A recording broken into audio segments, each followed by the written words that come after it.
Muito boa noite, é com muita alegria que nós começamos mais um programa Direção Espiritual ao vivo e aos vivos, né? Em total estado de abandono. Dá uma olhada, por gentileza, mostre ali. Onde está o Christian, meu Deus do céu? Já viram aquele e-mail onde está o Ali? Olha aí, ó, abandonado pelo meu tecladista hoje, é que eu começo esse programa de Direção Espiritual. Já que nós estamos no ano da fé, a gente resgata esse significado maravilhoso da fé que o Papa Bento XVI nos convidou a refletir a partir do conceito de fé que é tão importante para a vida de todo cristão. Nós fazemos a experiência da fé nos mínimos detalhes. Eu gosto de dizer até que a fé antes de ser uma experiência sobrenatural, é uma experiência natural, humana, de nós confiarmos uns nos outros, né? É interessante a gente identificar que a confiança que nós temos na mãe, no pai, nas pessoas que são mais próximas, isso nos ensina a depois, um dia, termos condições de ter uma fé mais elaborada. Mas antes da fé em Deus, a fé nas pessoas.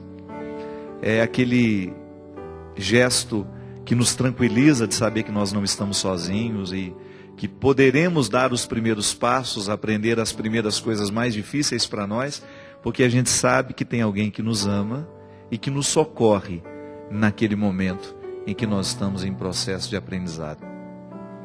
É interessante porque a fé, ela nos contextualiza no tempo a partir de esperanças. Eu sempre gosto de refletir a fé amarrada na esperança. Fé e esperança. Dois pilares que sustentam todo cristão, todo crente, ouso dizer, não só nós cristãos. E a experiência de fé, ela é fundamental na nossa vida. Por isso o Papa nos convida a viver o ano da fé. Um ano de entrega, de confiança, não é verdade? E eu fiquei pensando de como que nós podemos viver isso. Como que isso pode repercutir na nossa vida. Como é que nós podemos entrar dentro da mística do ano da fé que a igreja nos convida a viver. Justamente assim. Descobrindo que viver essa experiência em Deus é trabalhar cada vez mais a fé sobrenatural que nos ajuda a viver depois a fé nas pessoas. Isso é importante demais, minha gente, a gente ter essa consciência. Que a fé que nós fazemos, a experiência de fé que nós fazemos com Deus, ela tem que se desdobrar também na fé que nós temos nas pessoas.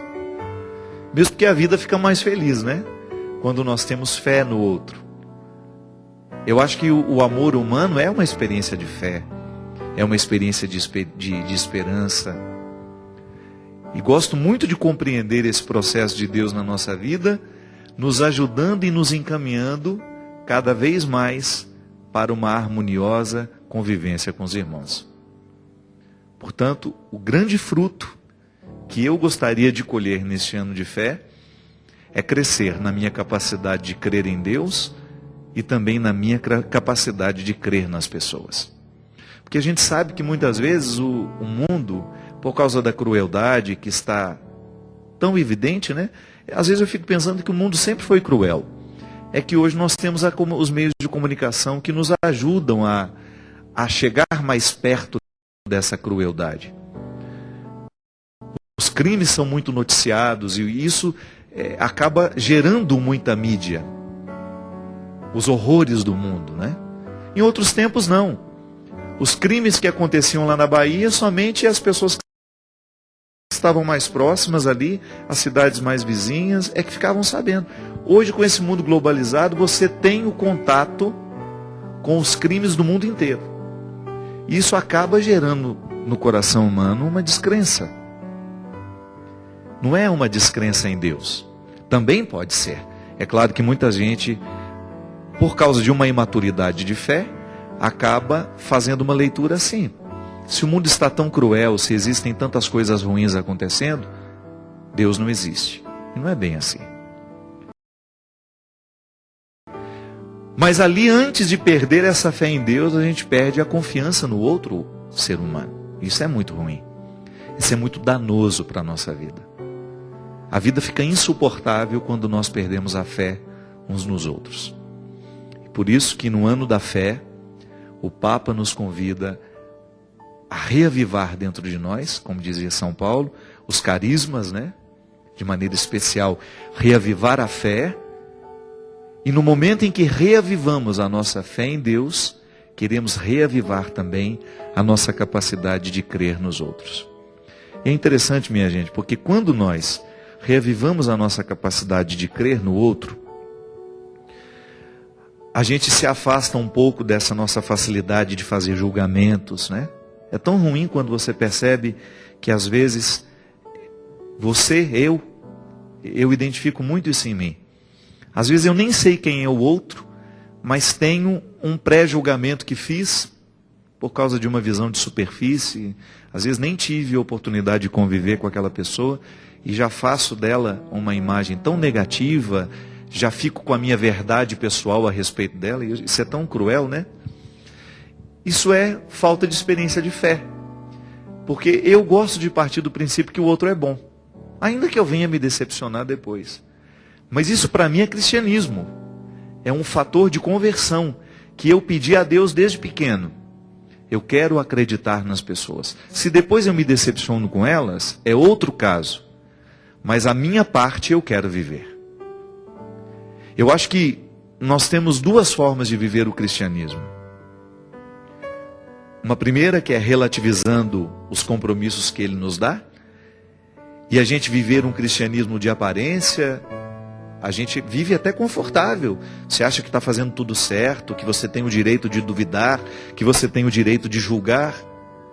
E existe uma outra forma de viver o cristianismo, que é mais despojado, que é você viver essa liberdade interior, de deixar que o mundo seja o mundo, que as pessoas sejam as pessoas. E a partir disso você confiar que aquilo que está acontecendo é o que pode ser. E que por trás de tudo isso, existe, no fundo, uma pessoa querendo acertar,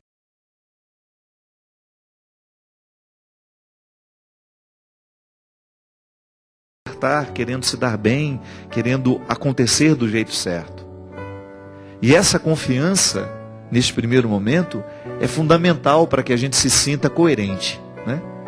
O outro se aproxima de mim, claro, tem as leis da simpatia, da antipatia, mas eu vencer isso, para poder ter a oportunidade de chegar perto do outro e conhecê-lo de verdade.